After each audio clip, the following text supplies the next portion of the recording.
Okay then, well we've got to work out the product moment correlation coefficient between T and V. And to do that, the standard letter for product moment correlation coefficient is the letter R. So how do we work that out? Well, we should already know that if we had data that was in the form x's and y's, then R is given by sxy all divided by the square root of sxx multiplied by syy.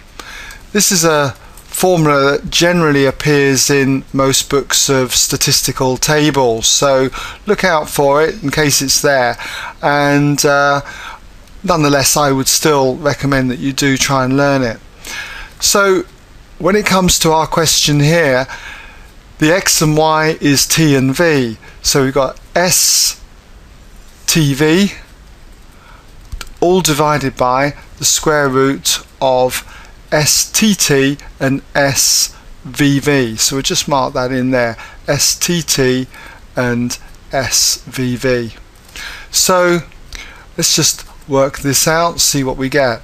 Remember that the product moment correlation coefficient is a measure of the strength of data to a linear model, how closely it fits a straight line, and its value should lie between -1 and 1 inclusive. So expect that kind of answer when you work this out, okay, because it acts as a valuable check to see if you stand a chance of being right. Okay, well, as I was talking there, obviously I'm filling these values in. Okay, so there we go. I've filled in with our values over there. Work this out. What we get is 0.807869 and so on.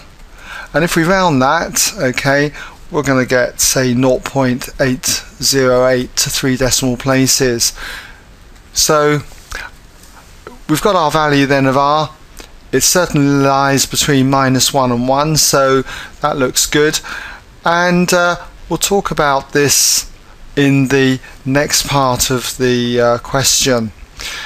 So that brings us to the end of this part anyway for now.